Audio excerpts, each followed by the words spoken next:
Digimodify. Podcast activate. Hello everyone, and welcome to episode 82 of LostinTranslationmon. I'm May. And I'm Ajay. This week we watched Jerry Fights Back. Or The Crimson Knight, Save the People You Love. And Such Sweet Sorrow. Or Dreaming Power is Our Future, The Biggest Dreamer. Which wasn't actually in the title card, so I'm not sure where I got the biggest dreamer part from. Question. Yep. Is Crimson Knight actually Crimson Knight Digimon that you've just left out? Oh, I just grabbed the title from the Digimon Wikia. Because the Japanese one of mine says Crimson Knight Digimon, specifically. Yeah, but you watched the English version first, didn't you? I did not. Oh, I told you to. I don't know why you did. Because it shows him in the title, doesn't it? Did it? Yes. It always shows, like, the blurry image of the character. I'm always reading the bottom, so I don't... Oh, that's fair. Oh, well, that's fair enough. I got to the end of it and I was like, is it because it spoils Crimson Knight Digimon? Because he already is a Crimson Knight. I would never have called that was the name of it. No, it's because I think you see, like, a graphic of him in that title card. I honestly probably wouldn't have been able to tell that much of a difference. I know it is distinct when you're looking at it directly, but if it flashes up there for a couple seconds, I'm not going to notice. Good point. For DigiNews this week, Maida is to sing Keep On for Try. So this is Try Chapter 4's ending will be Keep On, which is the second Digimon Adventure ending. I guess that's a throwback. So that's pretty cool. We've already had I Wish, and we've had 7. So now we get Keep On. I So don't remember hearing I Wish. it was the ending for Chapter 1. I mean, I'll take your word for it. I don't remember. Yeah. The next bit of news is a bit exciting. There's a Bandai Premium questionnaire for non-Japanese fans. And there are Digimon questions in the questionnaire, so that's pretty exciting. It's in English, and it's meant for people besides the ones who live in Japan. So previously we got one that was just for Japanese speakers and people in Japan, and now we get one aimed at people from outside of Japan. They want to know where people are getting Bandai Premium stuff, so maybe they're going to be trying to have more international releases. So that could be pretty exciting. Yeah, but we're in Australia, so it won't affect us at all. No, Australia was one of the options. Yeah, but there's no way enough people are going to answer that it's going to change it to Australia. Why didn't you answer then? Because I don't want it. That would be dishonest. Everyone who's listening should submit, but say they're from Australia, so I get more stuff. No, no matter what, I'll find a way to get them, because there's always the middleman services, which are amazing. For the next bit of news, Atmon will have around 50 episodes according to the Blu-ray releases.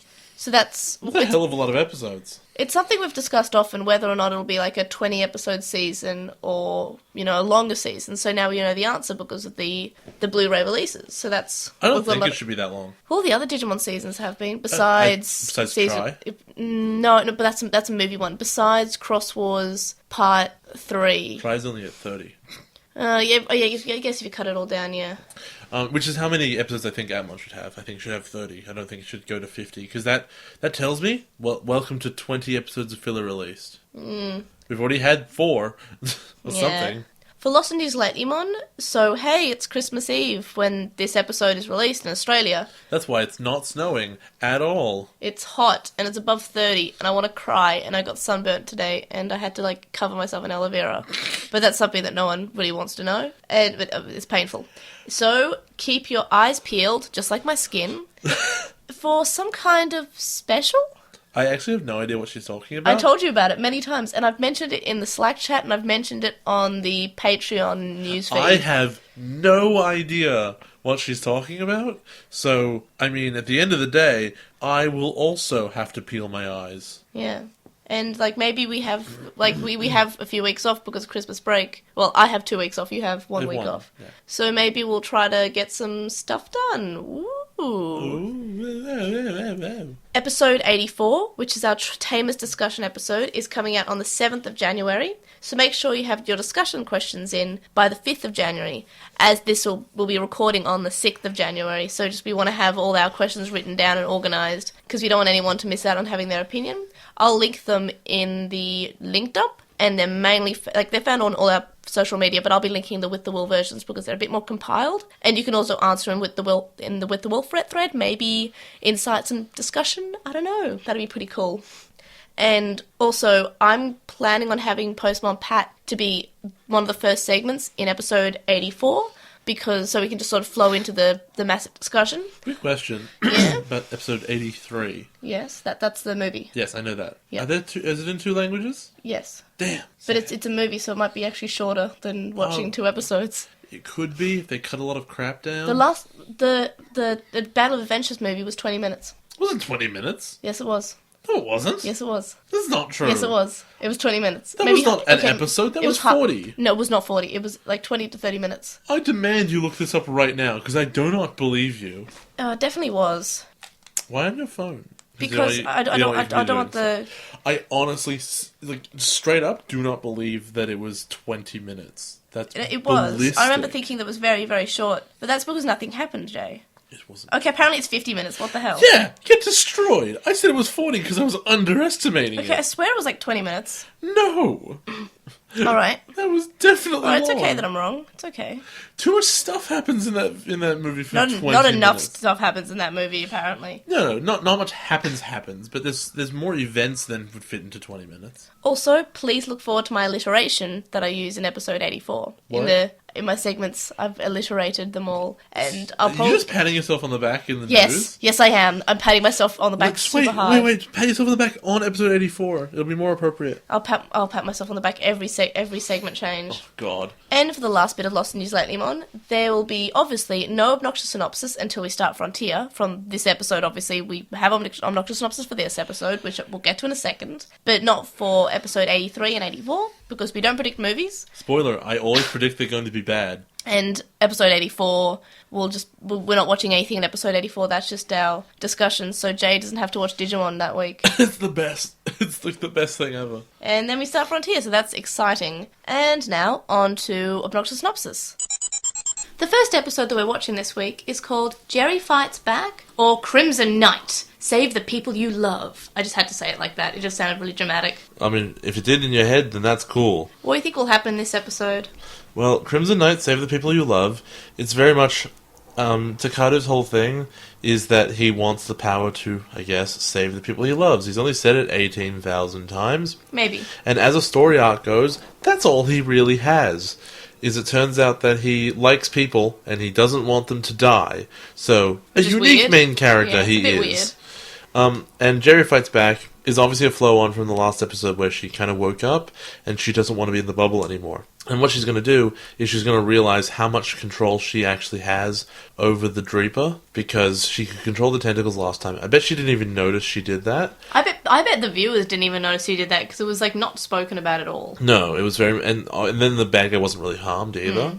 But yeah, so I think she's going to sort of exercise control over that, and then they're going to pretty much work together to beat it. Or, yeah, that's Maybe. the answer. Do you think anything will annoy you in this episode? It will annoy me. It will annoy me in this episode, and I will repeat this again in the next episode. If it looks at all like Cicadas going to end up dating her. Like, if the end result of this is, like, his confession of love was totally successful, that is going to bother me. Do you think it'll be a good episode? You know what? I've been so bored with this whole arc at this Oh, stage. the last 2 episodes you liked. You gave it an 8. I know, but I'm so bored with it now. I don't know. Maybe it'll be fine. These are literally the last 2 episodes, Jay. Let's assume they make the final run home just fine. Okay, let's say it's a good episode. What rating do you think you'll give it? What's the worst rating I can give a good episode? 7? 7. I think 7's like Yeah. that's the bottom of the good episodes. Then when it's a 6, that's when it's disappointing. I know. I used to think that 6 was really good, but then it turns out that 5 means equally good and bad, Yeah. and 6 means like 10% better than that. Yeah. So yeah, I guess which means it's okay. So yeah, good starts at 7, which I always thought was weird.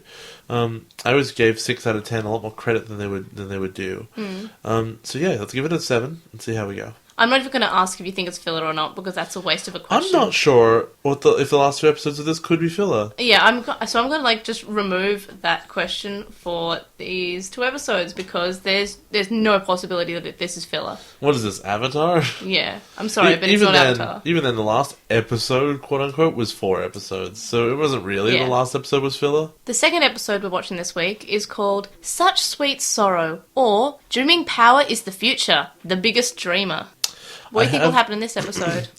I have a big concern that, like, at the end of this, everyone's going to wish they had a Digimon, and they're all going to have Digimon, and it's going to be the 0-2 ending all over again. Please have faith for Tamers. I don't know. They've already gone to that well once, and they said, oh, well, we obviously that was legit. Everyone bought the toys, and we did good enough that we got renewed for a third season. But what if everyone just prays into the sky and is happy, and that's good enough to make more Digimon exist? I think we're done giving people Digimon in Tamers. I'm not sure that's true. We've given out too much Digivices I today. think Damaki's going to ride out if you're on a Monochromon. What about you? Please, can he? Like, really, I think that will make Yamaki so happy if he got a Digimon. I think he'd be pretty happy with it at this stage, especially considering... It'd be weird, though, considering that Digimon are powered by children's dreams. Yamaki's a child inside. That's it. I think the biggest dreamer is Staccato. Because if anything is... If Digimon are powered by children's dreams, who dreams harder? Jay, you do realise that's just a reference to the intro, right? No, but says dreaming power is their future. Yeah, but the biggest dreamer is a reference to the opening song. No, but I think that there's gonna be a lot of kids doing some dreaming, and he's gonna dream the dreamiest. That sounds terrible. Yeah. Do you think anything will annoy you in this episode? I would be really annoyed if they dropped the ball entirely, because they've had some good stuff going on. It's not as revolutionary as I thought it would all be when we had the first 10 episodes, and it was pretty good. And now it's like some weird stuff has happened, but they're still definitely Digimon. And I'd be really upset if they dropped the ball in it season 2 finale, and oh boy. Can we please have some hope for Tamers? Also, I guess... We're almost done. I don't want them to just walk off into the horizon and be like, well, that's the end of it. I would like an epilogue. Well, look at the English title. Like, it seems like it's not going to be it might not be a happy ending. What are you talking about? That seems like a super... Oh, you mean the Such Sweet Sorrow one? Yeah, that's never like that's parting. That means it's the end. That has nothing to do with the actual content of the episode. Right. So you think that they're just going to be happy at the end and... I think they succeed. Okay, so they're going to learn to live with Digimon sort of thing? Yeah, they're going to learn to... Well, yeah, essentially, I think the only negative that they're going to deal with in, like, an epilogue, if they do it all, is a bunch of Tokyo is gone. Yeah, which, to be fair, like, a bunch of Tokyo has sort of been eaten. But hey... And probably some people. If anybody has experience with rebuilding large chunks of cities after they've very suddenly disappeared, it's the Japanese. Yeah, like, after Adventure, people, like, the fandom always jokes about how quickly they were able to patch it up for, like, a war game or the next bits of media. And then you see real life Japanese problems which are fixed very quickly. Oh, for sure. Like that sinkhole that just was fixed basically in a day. The tsunami wiped out this whole town. It was back in 6 months. Yeah, it's called, like, Welcome to Japan, we're super efficient. That's a terrible title. It's good to be efficient. Like, is that the name of the book? Welcome to Japan, we're super efficient? Yeah. It's awful. Do you think it'll be a good episode? You know what? I don't have faith in it. Oh no, you've lost all your faith? I'm going to be pessimistic, and then if it is good, I'll be pleasantly surprised. But you have to believe in it, because that's the power to get to the digital world. I'm the smallest dreamer. I don't dream at all. Oh, that sounds sad. Wanna be the smallest dreamer. That's what my dog is. He's so small. He's so small. What rating do you think you'll give it? Honestly, as the capstone to a season that started really well, had ups and downs, and then we get to here, and keeping in mind that I think it's going to be disappointing, I'm going to give it a 4. Wow, what? Why? If I'm unhappy about the way it ends, that will significantly damage the rating it gets. No, that's fair. An ending should be satisfying. Yes, and I honestly don't think it will be. So it's completely dependent on the ending. Because guess what? What is Tamers in the end? Is it Jerry's story? Because that's what we're in. It's Jerry and Ruki's story. Yeah, which is weird because that's not what the season purported to be about. It's how they found each other. It's like it's very much like Shogun actually. Shogun's this really cool Japanese book that starts with the main character who's this English sailor, and by the last full third of the book, no, not full third, the last 20% of the book, I guess, starts focusing on this Japanese lord, and the English sailor is essentially forgotten as if he's not there, or he's a very minor piece in the background. And it becomes very clear all of a sudden your main character has changed, and the entire perspective of the story has changed. And as much as that story was good, it wasn't what you signed up for. And I think that's kind of what we've ended up with. Oh no! I didn't sign up to I'm not that interested in. I'm not that interested in Jerry's story because they only introduced it in the last 10 episodes. Well, Leomon died in episode 36. Yeah, I know that, but that's not the beginning of her story. The beginning of her story is when her dad's all weird and abusive, and we don't find that out until they get home. I would have liked the first chunk of Tamers to have a bit more about Jury so we can actually know more and have more feelings. Yeah, and at the end of the day, I think that Tamers is a story about...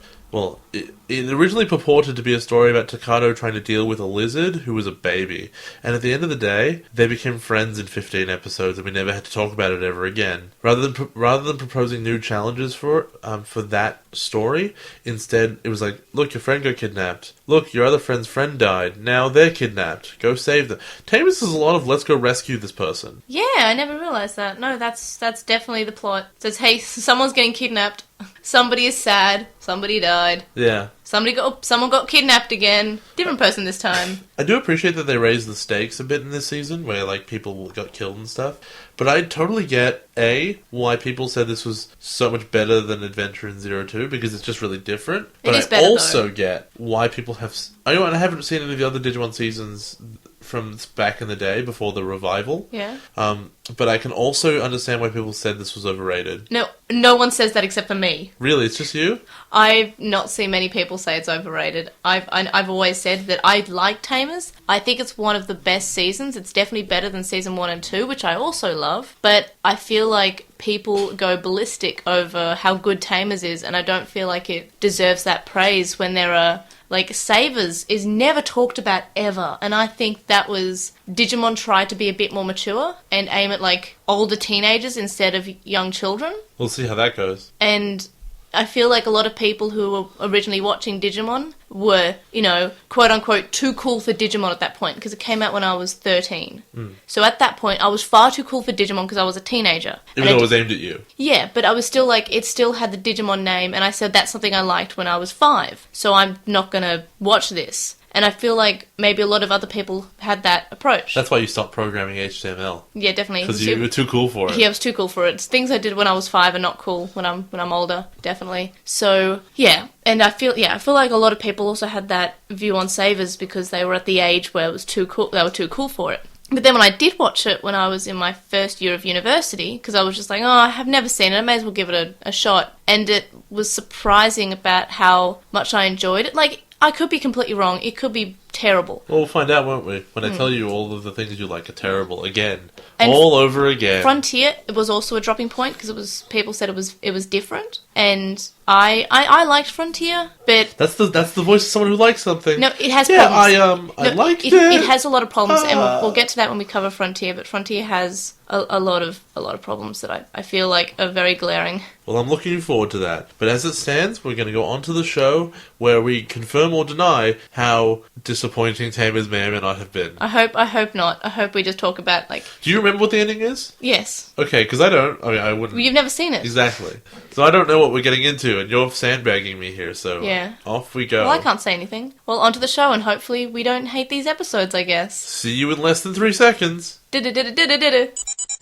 So for the episodes this week, again, we'll be talking about them as one big episode because it effectively was one big episode. You alright with that? I mean, yeah. Alright, so episode 50 starts from where episode 49 finished, with Takado and Gilmon running off, and their Matrix evolved to Dukemon, and then his parents watch, and his dad says that it's their son, and his mum sobs and says yes. In the dub, they talk about how great he looks. Ruki mentions about how warm she felt when she first evolved to Sakuyamon, and how it always feels warm. And basically she's in Australia. Oh my god, God, it's so always hot. warm. It's so hot at the moment, I'm dying. In the dub, Rika says how she feels that everything seems possible when she's biomerged with her, so that's a bit of a change, but I really do like how she always says it's so warm when they evolved, because that's what she said when, in the episode they did evolve. Like, oh, it's so warm, and she was so happy, it was nice. She's like, everything is awesome. Everything is cool when you're part of a team. No, don't do this to me. Everything is awesome. Where Juri is, she's reaching for Kulamon, and... She finally, cares about him. She's basically woken up, basically. Basically. And she's thinking about how Kulamon always cared, and then her Digivice drops from her bag. She recognises all the good work that he did, finally. And right here, when the Digivice drops out, I'm thinking, it's your new partner, the D-Reaper! Please no. It didn't happen. Though apparently there's a theory that because in these episodes Juri's Digivice stops being so fuzzy, it's because Kulamon has become her partner. I also got the feeling that might have happened. But it wasn't explicitly said. No, it was... Except that we also know that the ghost of Leomon is inside the Digivice. Or at least she thinks it is. What do you mean, we saw it? It could have been through her eyes, though. No, we saw it. Okay. When do they ever do that? When do they do a thing where they're looking at everything that's real and there's one thing that isn't real? They've never done that before. And you know what Digimon isn't? Particularly subtle. Digimon's real, though. That's what we know, for sure. I looked at a TV once, and there was... in the white noise, I saw an outline of Gabumon. And you were so happy. And I knew on that day I had become a Digidestined. Are you sure, buddy, that it wasn't just Digimon was on and the TV was kind of fuzzy? One day I stood up from the bathroom and I looked in, and there was a Digimon in the toilet. It was Sukamon. Yeah, I don't remember its name though, so I would have name dropped it like I dropped that Sukamon. We then see that Dukemon and Sakuyamon arrive, and they find a big glowing orb, which is where Jen and Terrymon are waiting. In the dub, Dukemon has no idea what it is, and which is strange because in the original he knows what it is. You just really like Tamers cuddling everybody, which is, you put up the screenshot a while back. I'm so happy Of him draped over Renamon. It's my favourite. And in the English, he sasses everyone rather than just being happy to see them. Yeah, and he hugs them in the original, and he hugs them in both versions, but it's more like a loving thing, and it's quite sweet because I really like Terrymon, and he hugs Renamon, and that's my favourite shot ever. I'm so happy. Then Jen goes, I have this red card, and everyone goes, you know what would be a great idea? If we just pointed our Digivices at it. Because, I don't know if you've noticed this, but what happens in the last episode of all Digimon series, or like near the last episode, is everyone points their Digivice at something. Yeah. Why do they think that will work? It does. They're pointing a screen at something. But basically, what Jen says is, he says, look, I have a plot device! He really does say that. It's straight up. And everyone goes, yeah, alright. And it's weird. He still doesn't explain what it does. We do find out what it does. I think we find out in the next episode, though. This episode, they immediately go to the D-Reaper. No. But that's not... They could do that before. They've made it inside before. But they lose their power. Oh, no, you're thinking about something else. What you're thinking of is the reason that the spinning thing. No, I'm saying that, like Beelzemon punched his way through and he was fine. But he's not biomerged. And Saint Gargamon punched his way through and made it out. But the red card was why they... And Sakuyamon got in and got out. Yeah, the red card is why they got in. But they lost power before. They lost power. Oh no, they did worse, but they also lost it this time. Yeah, but it took a bit longer for them to lose power, so it made them better. Yeah, it was not, but it wasn't like a Stark thing. It wasn't like a Digi-Egg of Miracles. Okay, you got a huge upgrade. It was like you're a bit better at this now. It's a temporary fix, which is fine. Yeah, I wish they had told us that's what it was. It's not dramatic enough to keep it a secret. We couldn't. I don't think. You could have intuitively looked at that and been like, oh, they went inside, they're not dying. No, I got that impression. No, it's not that big a deal. But they did. They got inside and they didn't immediately say, oh, we're losing power now. So that's what the card did. Also, it was a cool scene. It was fine. It was like a group card slap. I don't think it was that impressive. I liked it. I liked it a lot.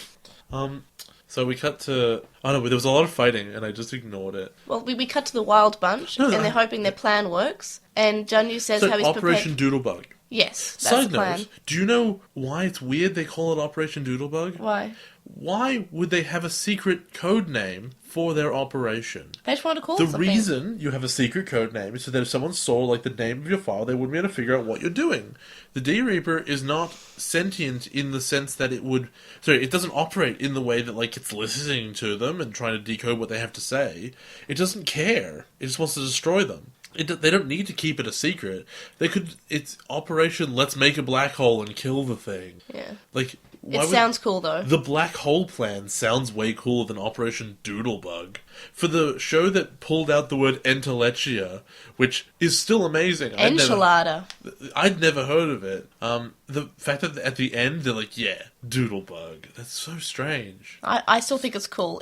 It sounds cool. No, it doesn't. That's not true. No, it's not Operation Rolling Thunder. That sounds awesome. That does sound awesome. But it also sounds like a fighting game character's attack. It's actually a wrestler's attack. Oh, okay, well... It's Rob Van Dam. Well, wrestlers are just fighting game characters, They right? really are. The good ones are, anyway. Anyway, so DigiNews says that he's prepared for anything, no matter what people are going to think of him. So it's sort of like a bit of a hint towards, something may not go well, and it's a link to something we don't find out until the end of the next episode. In the dub, he just adds on that he wishes there was another way. So it's just sort of like he seems more remorseful in the dub, rather than just like, oh, I'm ready for this, no matter what people think. And then he's adding on in the dub that he wishes there was another way. He should be pretty remorseful, though. That's all. Yeah. It's true. But in the original, he just doesn't seem to care as much. Yamaki then says that he believes a miracle could happen thanks to the kids. In the dub, Yamaki says that a miracle will help the kids instead of because of the kids, and it's this weird sort of... He's now like a hardcore Christian. It's just like it's all faith. It's like I think God will intervene. It's weird to bring that into the 50th episode. But it's also just a weird change that he's basically sort of almost the same line, but it's just been changed from a miracle could happen because of the kids are so strong and they've been able to do so much, into maybe we can make a miracle to help the kids. I think what it implies is that he knows more of what's going on. I think it does come off a bit strange when he's an integral part of the planning of this Doodlebug operation, and then they're like, yeah, we're gonna go, and he's like, I think something that isn't even us will save the day. Yeah. That is strange, compared to like, okay, like Hail Mary pass, we can do this.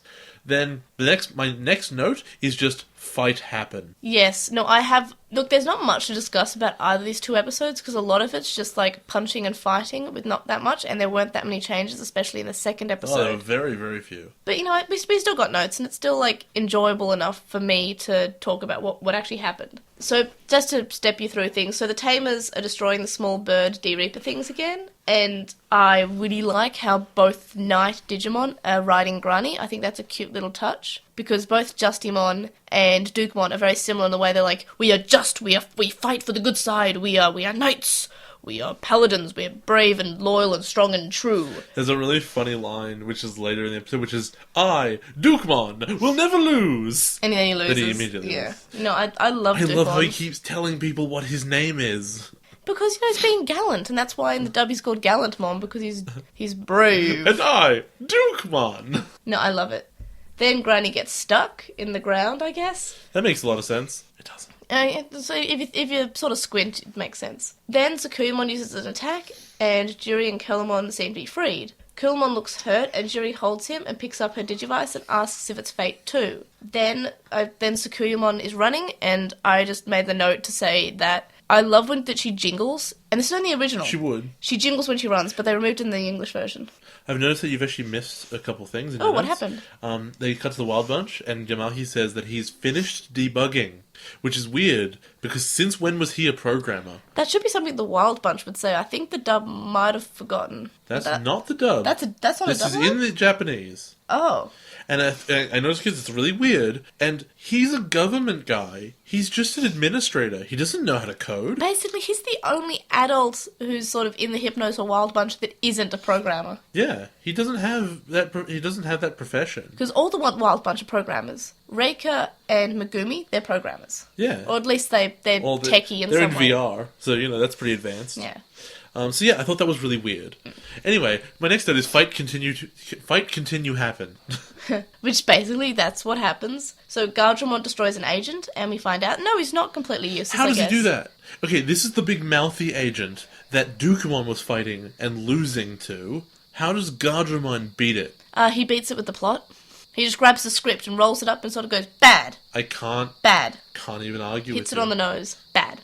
Then Kazu and Gardramon say something at the same time, and Kazu accuses Gardramon of copying him. In the dub, they're just arguing about who came up with the idea, even though I do like that sometimes they talk they say the same thing at the same time, or Gardramon imitates him, and we have seen that previously, and it's a cute little character moment. It reveals that Kazu's actually a robot. Yeah. Then Kenta says that he always can understand Marine Angemon, and despite Marine Angemon not actually talking ever, just saying papi poo pepo. In the dub, Kazu says that Kenta can pull a full sentence, even if Marine Angemon's only using a few words. Then a helicopter shows up and puts them under arrest, I guess. Which is weird. We'll go into why that's weird later, but it's weird.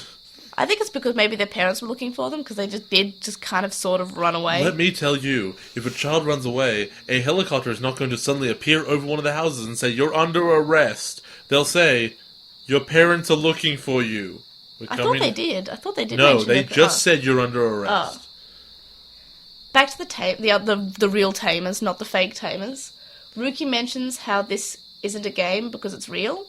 And in the dub, Rika is surprised that they're going into a battle, and it is weird because they've gone to battles before. She's like, oh, I guess this is really the final battle.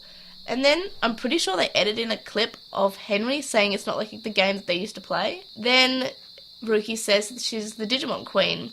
Ryo says that means he's the king. Then she calls him annoying. That's really crap of him. Yeah. Just to take that. It's worse in the dub, which I'll get to in a second.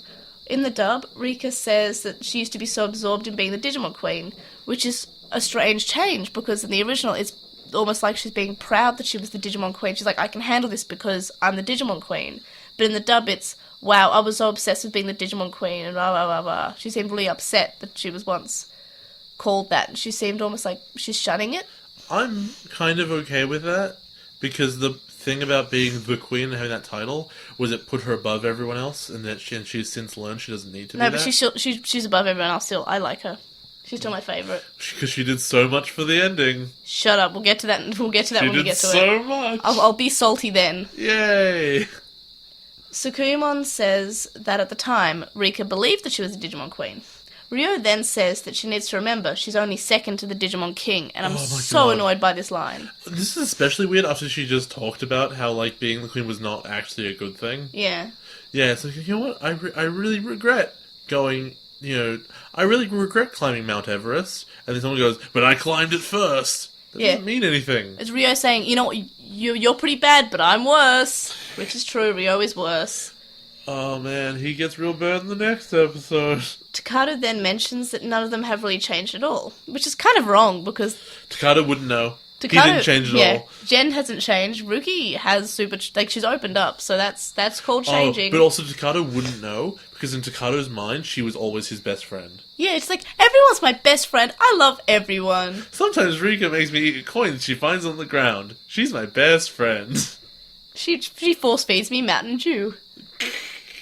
In the dub, Takado points out that everything's the same because Rika still argues with them. That means everything's the same. Yep, everything. We then see that I and Marco are looking after Itmon, and he's calling himself useless, and they're saying, no, you're not, you're really brave, and we're really proud of you. And then they get a Digivice. So, yeah, a Digimon generates a Digivice, which confirms, I guess, they never had one. It gives wishes as well. True. So we now know. However, Yep. does this not also imply that they were never actually Itmon's partner? He just sort of showed up. Because keep in mind, Jerry was not partnered with Leomon until the Digivice showed up. She could say it all she wanted. They were not partners. And same with Kazu and Kenta. They were Yeah. sort of with their Digimon, but they weren't partners. Yeah. Well, Kenta wasn't. Kenta's and- still not a tamer. I still refuse to admit So that. these kids were not partners with Itmon until they showed up. And then, whoever has that Digimon is really the partner. Whoever has the Digivice. I think they just share it. But they should have generated two. They should have still fought over it. No, they learned. But they should have generated two Digivices. Like, it's stupid. They should have had a special one that splits in two. Oh, it would have been cool to have a little design. It's not like it ever became a plot point. They never did anything I with just it. think it'd be cool if they had a special one that could, like, it was like, they would combine, they were like those broken heart necklaces or something. But then you just see, like, the shattered circuitry in the middle. Yeah, that'd be pretty cool though. No, it wouldn't. It would suck. You don't like what you think you like. Back at the D-Reaper, Juri starts yelling at the D-Reaper that she wants to become a good girl and humans can evolve too, and that she mistook Leomon's words about fate. In the dub, Jerry says that she resents that the D-Reaper twisted the memory and that she was wrong to believe the feeling that nothing would ever get better and she should feel sad all the time, and the sadness was real. And then Leomon was trying to actually make her understand that everyone has their own unique destiny, not that you can't change destiny. I think it's really interesting that, like, because you could interpret that in multiple ways, and that what they've really done is they've taken an incorrect interpretation and made that the core element of the plot, and I think that's quite good. The problem, I guess, is at the end of the day, show don't tell, and boy, is all they do just tell. What is the plot that actually happens? Oh, a big red thing showed up and we fought it until it went away. What is the plot they wish you took away? oh, well, there's, it feeds on human misery, but if you understand human and complexity and stuff, well, they just tell you that in the big plot dump when she's having her revelation. Yeah. How did she come to that conclusion? Well, she was kind of upset, and then she got over it through time. That's the end of it. I guess she saw Beelzemon, but that's not an overarching bit. I don't think Juri has done a lot actively to beat this. She's very passively beaten this and just come to her own conclusions.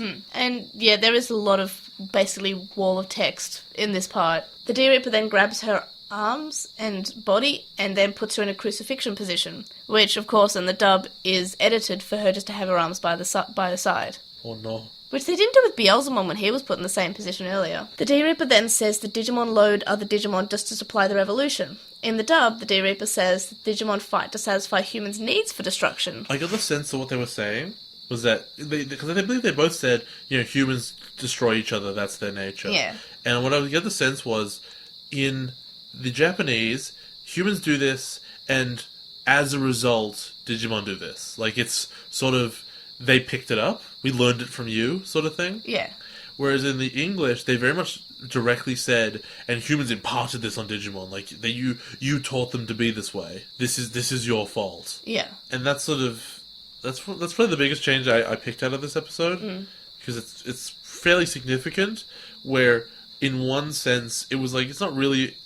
It's a discussion of your nature, and the other one was a discussion of, like, you screwed up Digimon really bad. Yeah. The Tamers can hear the discussion that D-Reaper and Juri are having, and they start arguing about how humans can evolve. And Ruki says that the D-Reaper would never understand human emotion, which she has said before, and that's a good thing to say, because, yeah, D-Reaper wouldn't understand human emotion because it's a program. And some humans don't understand human emotion. But subhumans... Some humans. Oh, fair enough. You've got your sociopaths and your psychopaths and your various paths. And your anime characters. Anime paths. Then a big vortex shows up in the D-Reaper, which something rises from. Ruki is scared. In the dub, Rika says that she's not scared. She's like denying her fear, even though she's very clearly scared. And in the original, admits to being scared. This is apparently a connection between like both worlds. Yep. Which, I mean, it's already connected, but I guess it's a direct connection. Yeah. Then Dukemon charges and says that Dukemon won't be afraid. I, Dukemon, will never lose! And then a scythe comes crashing down and hits him, and then he he loses. loses. Yeah. Juri is still thinking about how she can change fate. The other Tamers start fighting, and Biggest Dreamer starts playing, and it's a pretty beautiful moment. Do fight now. Do fight now. A hole in the kernel is broken, and Takada goes to grab her, but then a huge, scary, Juri-faced D-Reaper comes out and breathes at him, and he crashes. And then, when he's falling, a voice asks if he wants to fly and have wings. And Dukemon answers with Gilmon's voice and says, "Of course I want to have wings, I want to fly." And it's kind of a cute moment, because I like how when they differentiate between who's talking, is it Dukemon, is it Gilmon, is it Takada, it's kind of cute. It's also a little bit confusing. Because when Granny starts talking, you're like, who is this? But I think that's why you're meant to not know who it is, because we haven't really heard Granny speak before. Yeah, we never have. Granny says that he can't act on his own anymore, and he will give his power to them. Then he says thanks for talking to him, which is really sweet. I should say, because we've skipped slightly past it. Huh? Do we ever talk about how whenever Terriermon goes... that means he's going to lose the fight? Yeah, when he uses up all his bullets, yeah. No, whenever he makes that noise, he has never, ever, ever been successful. But that's because that's the sound of him losing all his bullets. No, it's just the sound of him shooting. When he's like when he was in Gargamon mode, he's sweeping along with it. He makes that noise, and he doesn't always say I'm out of bullets afterwards, but it just means he's firing. But it never does anything. I honestly think Gargamon is like the least successful of all the Digimon. Does he ever beat anyone? They go in the vortex and they spin around. That was successful. No. Besides that, he didn't fight anyone to do that, and that wasn't even really on him. That was something they put in him. He blew up Zhu Chalmon's castle and killed him, sort of, but he came back because he's a phoenix. Well, no, and also a god. He just fell down a cliff. He came back up because he could fly. No, he was in the collapsed castle. No, he'll be fine. Then Dukemon evolves to Dukemon Crimson mode. Yeah. It shouldn't be modes. There's not a mode switch. Then the second episode starts up, and Dukemon evolves, and at the start, and it's got this nice effect where he becomes the title card, and I know it's a sweet little effect where he just stands there and he announces the title, but he's also him standing there. So I thought that was pretty cool. Did you notice that? Didn't even notice. Oh, I was pretty hype about it. Jury grabs her Digivice and she says that she doesn't want to cry forever anymore, which is this nice advancement. I mean, like, good luck. She's the cryingest character there ever has been on this show. Yeah, but at least, it shows some growth rather than her wanting to feel sad forever and then her realising that she doesn't have to feel sad forever. Well, I'm glad she climbed herself out of the pit of horrendous sadness on the last episode and then disappears. Saint Galgamon then says that he's out of bullets. In the dub, he says that he's just not making any scratches on the D-Reaper. That's a fair correction, because let's be real, him running out of bullets is embarrassing. Would Greymon have ever would Metal Greymon have ever run out of nipple missiles? No. No. Did Ikakumon ever run out of missiles from his horns? Yes, but we complained. We always complained that they never ran out of ammo. You can't just have it both ways. You can't complain when they actually have ammo. That's the thing. I complained, and then we established it. Okay, fine. They don't run out of ammo. This brings my complaint back of, if this one does, why don't they all? And it's stupid, because why would this ultimate be inherently disadvantaged? Keep in mind, bullets hurt Digimon less than punching them. Yeah. So he's disadvantaged in the weapons he has, and then he can just run out of them. Alright, how about if I give you this theory? Alright, so what if they have reset timers on their attacks, and they just regenerate? They would have said that, though. Okay, but what if? What if, though? But that's not true. I just thought that would be a nice explanation. I looked it up on Snopes. That's not true. You looked up on Snopes? Yeah. Okay, well, I guess bugger me then. Snopes is always correct. I promise you. But what if there's a Snopes? And on that, it says that Digimon do have replenishing and regenerating powers. You're forgetting about the Snopes that says that site is run by you. Why did you start this site? But what about the Snopes site? That one doesn't exist. I looked it up. On Snopes? Yeah. And we came full circle. Justimon then, and this part really annoys me, asks Sakuyamon to fire her staff at his blade, and Ruki says that it's stupid because he'll just get hurt, and he's the most reckless one. Ryo then says that that's the first time that she's ever praised him. In the dub, Rika says that Ryo might die, and Ryo says that would be the one last person to make fun of her, which is kind of mean. Then he calls her Pumpkin, and Rika then asks if he's just all doing this just to impress her, and Ryo asks if it's working. And this whole thing's so annoying. Why should she step back when she's a main character to this character who was effectively just an Easter egg and give him the limelight? It's so annoying. Why in this episode are the women basically useless and fall, weakly to the ground?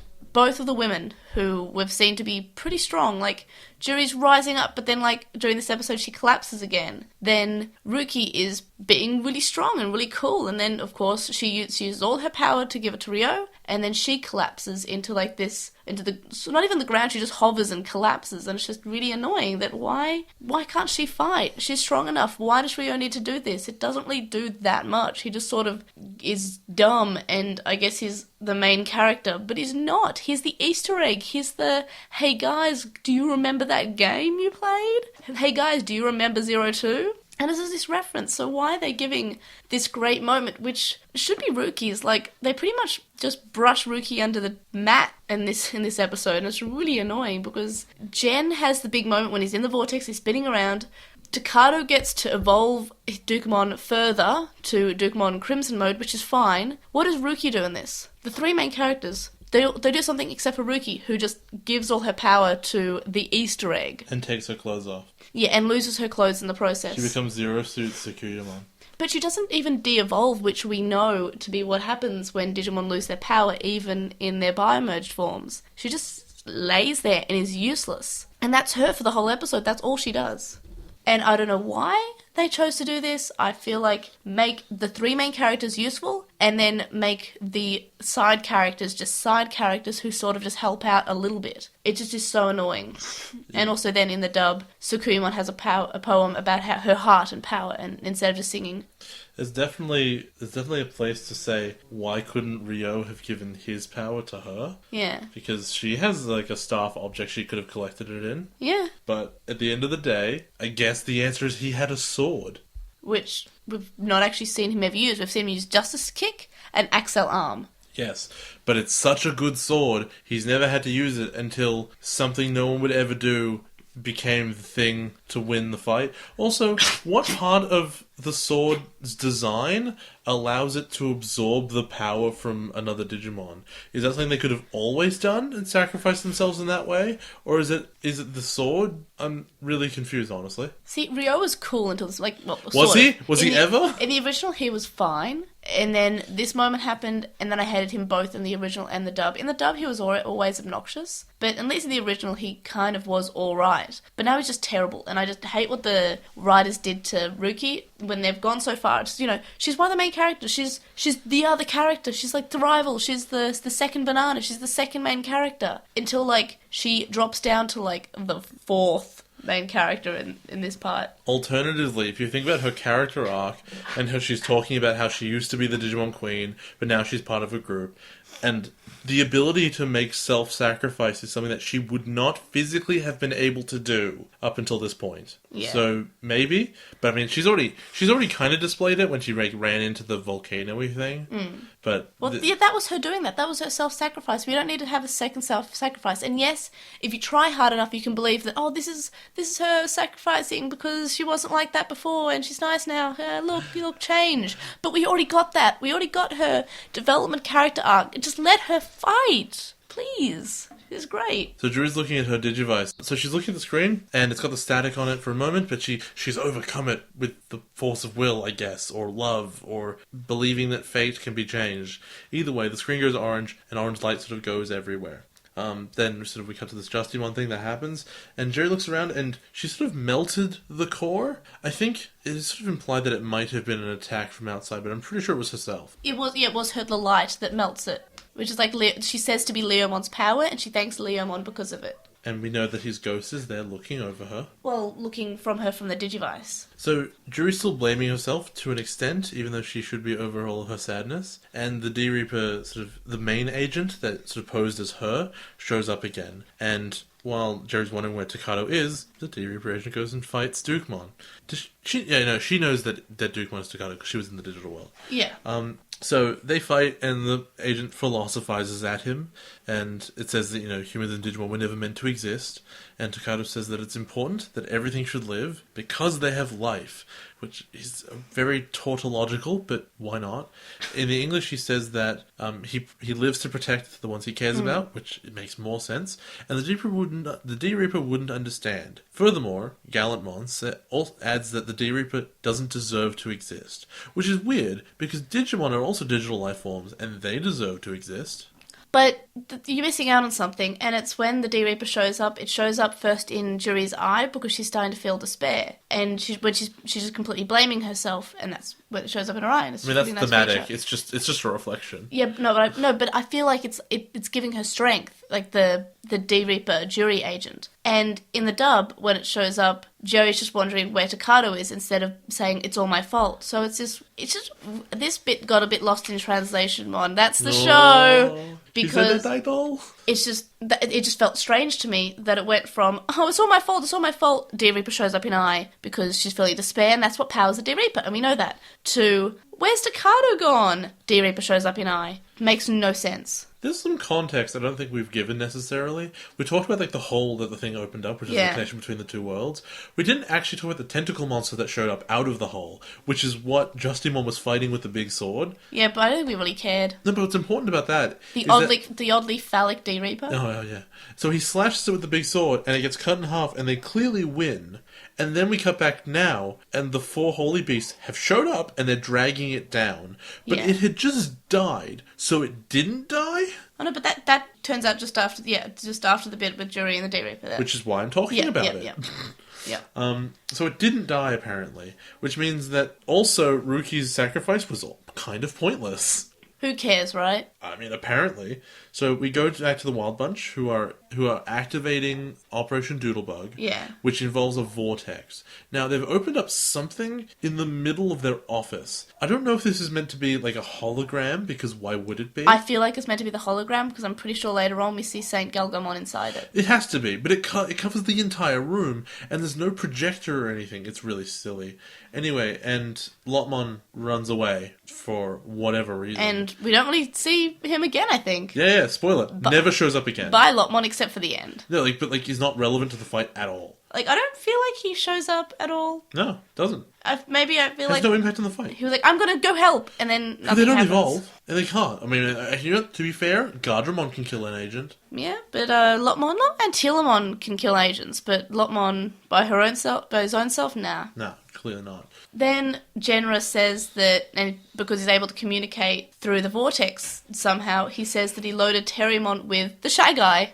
Wait, so earlier than that, Yamaki said, like, we need to use the Shy Guy. And you're like, what? Again? How is this relevant? That was right before the tentacle thing came up, and I thought, oh my god, is the Shy Guy... Because I thought, if the Shy Guy operates in the digital world, and there's a connection between the real and digital world, maybe the Shy Guy could manifest? Yeah. No, it wasn't nearly as cool as that. That would be cool, though. When they did the scan of Terriermon in 2 episodes ago, they had also loaded the Shy Guy into him, which seems like a huge abuse of trust. Yeah. And Jen seems weirdly okay with it. They're like, yeah, we did that. And he's like, well, that seems weird, but I mean, alright. Then they say, you need to activate it by basically rotating inside the vortex, which there's a lot of pseudoscience about going faster than light speed and gravity and reversing time. There sure is some physics in this part. Sure is.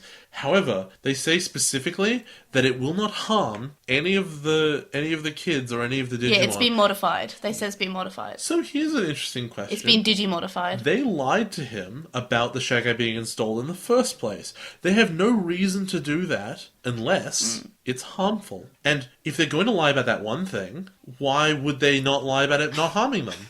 Because think about it. It's a really, really low priority in the scheme of things that the Digimon survive. Yeah, the Wild Bunch and the Hypno shouldn't really care that much, right? From the perspective of if we don't do this, the world will be destroyed. Yeah. They should happily sacrifice those Digimon because they don't know them. They only found out they existed the other day. They care about the kids, though, presumably. Yeah. But even then, the Yamaki would be kill the kids. On the grand scheme of things. For the sake of the world. Yeah. He was willing to blow up the city by accident to kill all the Digimon in the real world. Yeah. But there is no reason, and I feel like if the kids were smart, they would have instantly figured out, okay, maybe this will cause us harm, and there could have been something interesting, but they just go along with it, and guess what? I was right. Saint Galgamon starts spinning inside the vortex. In the dub, Mega Galgamon yells about feeling sick while spinning, because I guess it's funny, it's a joke, ha! God, it looks really dumb when he's spinning. It looks really, really super dumb. Then Dukemon destroys the jury agent. And that's fine, it's got to win at some stage.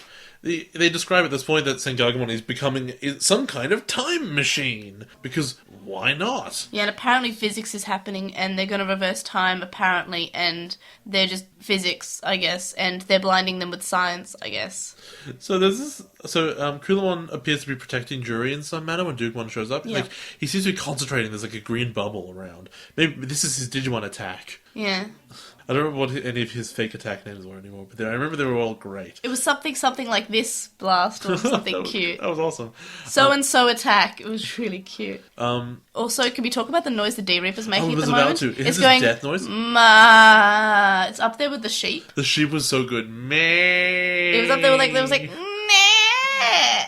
Yeah, it had a really long, really disturbing noise, which I'm glad I never have to hear again. Yeah, me too. And then, at this stage, Shibumi says, the red card that lets them move freely within the D-Reaper. I'm like, okay, thanks for telling us that 2 episodes after you introduced it. I feel like it was super implied. But it was so badly done.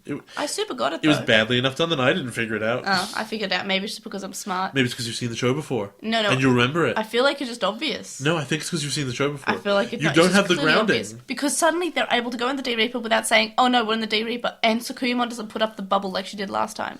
So it's clear that they're okay now. It could have just been that they had determination. It could have been anything. No, they can't beat it with determination. They could have. The power of friendship won in 02. This isn't Danganronpa, Jay. Or 02. No, it's not the power of determination. Which would determination. What was that? Was that Danganronpa? It was hope, because hope and despair. I thought determination was from Gurren Lagann. No, it's from Undertale. Oh no, you're right. It is Undertale. I haven't played that game, and I know that. You have played that game. You haven't finished it. Yeah, because Papyrus broke my heart. Who? Papyrus. Well, keep playing it then. He broke my heart. Let it get unbroken. He broke my heart. You're gonna go on at least one more date in that game. You know that, right? But not with Papyrus. Dude, he's a crap skeleton. He made me spaghetti. He didn't make it very well. He was taught how to make it by a fish. That fish wasn't even Italian. I don't care. It's also the reason I haven't finished Mass Effect 3, because I can't choose between Garrus and Liara. God, you're pathetic. I take my in-game relationships very serious. So seriously, you don't even take them. Yes, it's really serious. Anyway, so yeah, Shibumi explains that the red card didn't actually account for the human hybrids and that they'll lose power because plot happens, and he explains it. But couldn't he have just wished for it? But it's really shut up. It's really funny because just as he they don't fall. The human hybrids don't fall apart straight like earlier than this. As he mentions it. Literally like a second after he mentions it. So it's just like, wow, okay, I guess the plot's convenient. I thought about that too. I thought about that exact thing, and the answer is he would have had some kind of reading saying they're falling apart. He would have gone, wait, why are they falling apart? Oh, I miscalculated. Okay, I'm going to be the J in this situation, but we didn't see that reading. No, but like I think he reached that conclusion by like... Oh, like they're reaching the conclusion that they can go to the D-Reaper now. We're both reaching a lot of conclusions that we didn't see. No, but like that he got a reading. This one's possible. I'm not saying this is what happened. I'm saying it's possible. He just balled up his fist and was like, "Oh, plot is here now in my fist. I have the plot. Here we go." Explains thing. It happens. Sure, why not? Fine. Then Gilmon is basically like thrown like, my notes make no sense because I wrote Gilmon throws Cicadas at Gilmon. That's amazing. So I'm not sure what actually has happened. Actually, no. What happens is they're falling through from the sky. Side note: when they all de-evolve, gravity ceases to work for a little bit. Yeah, and they just start falling. And then Gilmon's tail grabs. No, Cicadas grabs Gilmon's tail, and he launches him at something. What's his name? And Kulamon and Jury, that's right, okay. But I've written Gilmon throws Cicadas at Gilmon, so I'm like, thanks me for the notes. That was very handy-dandy. Pretty amazing. And Ruki... Ruki tells Renamon to save Jen because he's floating away because Terriermon was in the middle and now Jen's just floating away. Then Jury hugs Cicadas and there's like this, he's carrying her because he's the knight in shining armour, I guess. The knight in shining blue hoodie. Marine Angelmon shows up and has love bubbles, which also save Terriermon, and he says, "Moment die." It's really cute. He comes out and his eyes are all spinny because he was just spinning and now he's dizzy. Yeah. He's the best rabbit. He's my favourite. Then, because the plot says so, they're at the park again. Because plot. They're just immediately back there and everything's back to normal. Like, the D-Reaper's dead now. Yeah, surprise. It worked. Itmon is there too, with his Tamers. Jury says that she doesn't want to lose anybody else and that she forgives Itmon, so that's quite a sweet moment. So do you know what I just realised as well? What? Who beat the D-Reaper? The adults. Yes. What did the kids do? Spun around. No. All they did... Okay, you know what? No. To be fair, you needed St. Gargamon to be there. But nothing ever tried to stop him, which implied that might not have happened. So the only thing the kids accomplished, besides St. Gargamon spinning, is they saved Jury, who was not necessary to saving the city. It was just a plus. Yeah. The true hero of Tamers... The adults. ...is Yamaki. Yeah. It all loops back around. Which is fine, because you know what? I like Yamaki. Oh, he's such a hero. That's why his like partner or wife or girlfriend doesn't hang out anymore. His character development. He got character development. He does. When have we ever had character development from someone who wasn't a Digidestined? Or even a main Ruki's character? mom. She's got it going on. But that's the answer to your question. We got a little bit of development there. But Yamaki we had a ton of development from. And I feel like as a child I used to think he was Itmon in disguise. I feel like that's the thing that I thought. I think that Yamaki was Itmon in disguise. As a child when I first saw him. Because they're so similar. Their personalities match up one to one. A little bit. No, they're both don't. like kind of like the evil guy who becomes good at least. Okay, but that's not what their personality is. That's a story arc. Anyway, so the Digimon start glowing and shrinking. Shuchon shows up with Janyu, and they both ask why they're the kids ask why they're reverting to their baby forms. Did you notice that like the timing works out? That it's like I feel so bad though, and she goes, "I forgive you," and the forgiveness kills all the Digimon. Yes. The timing works out such that the moment she says "I forgive you," they all begin to die. Yeah. Jury is the main bad guy, remember? It turns out she murdered them all in the end. So Janyu explains that they have to go back to the digital world because otherwise the D-Reaper could come back, so they're reverting to their baby forms. No, he did. Well, that's what he says. I remember the English one is just like they can't. They will just die if they remain. In the original, they said they can stay, but then the D-Reaper will come back. That's stupid. I thought they killed the D-Reaper. No, apparently it's still like it has a clause. So then we see. Do they know this? Well, apparently John Yu does, because probably Shibumi told He him. knows I don't know. more than he should, actually. We then see that Ruki's crying, and she asks, I think it's called Viximon, when they'll meet again. In the dub, Rika says that she loves her, which is quite a cute moment. You know what's weird? What? So you'd think that because you mentioned like Viximon, whatever. What usually happens is no matter what evolution the Digimon are on, they will always call them by the name of whatever evolution they're up to. Yeah. In this show, they don't. They've never met them as their baby forms. They don't know their names. But they never know them as their names. And, but they say, I'm not Ogumon, I'm Greymon now. Doesn't always say that. The analyzer says their name. No, but also when There they are evolve... times. Jay, when they evolve, they literally say their names. There are times. So they say, Ogumon Digivolve to Greymon. And they say, okay, you're Greymon literally now. every time Imperial Dramon evolves, he breaks a castle. And he also says that he's the strongest one. So. Where does he keep getting new castles from? They're different universes. Boo. Anyway, so all the Digimon are floating away, and the Tamers are pretty silent, and they're in shock. And they're all crying. In the dub, the Tamers talk more and sort of say their goodbyes. They say, I'll never forget you. I'll remember you forever. I love you. And Kazu says, I love you, man. This is what I was talking about before, about like Jen's dad, like full on betraying them and lying to them about them being safe for their Digimon. Yeah. He said this won't harm them at all. Well, they have to leave, we're getting rid of them. Well, technically it didn't harm them. Oh, it kind of did. Emotional harm is harm. You want something really annoying? What is it? The only one who didn't de-evolve was Marine Angemon, because I don't think they could decide on what it would de-evolve to. That's funny. Because whatever it de-evolved to would be bigger than Marine Angemon. Yeah, because Gomamon evolves to Marine Angemon. That's amazing. So it would become Zudomon, and then it would become a Kakumon. Oh my god, what if Kakumon just flashed in and like crushed Kenta? And just rolls back, bye! You can talk now. Susie is like crushed. Yeah, of course, because she's like 5 and she probably doesn't handle loss very well. And the dad like collapses to the ground because he realizes how much damage he has done. It's quite sad. It's pretty dark. Yeah, because he's basically and Jen is just glaring at him with this heartbroken expression. It's kind of sad. Yeah, like it was easily foreseeable, but the kids didn't even bother. And then they all promise to see their partners again. And then we get like a short epilogue, and Takado explains that life's back to normal. In the dub, Takado's upset that he made a promise that he doesn't know that he can keep, and that's really sad. It's really clear that like Takado in Japanese is like, well, you know what, life turned back to normal, and that was fine, and then it is what it is. But in the English, he's like, and then life went back to normal, and just it wasn't the same. He was very clearly disappointed with his life. He's less accepting because he's like, well, it's back to normal, but we saved everything, so that's what matters, and life isn't that bad. Like Takado's always been a pretty happy kid. He didn't hate his life before.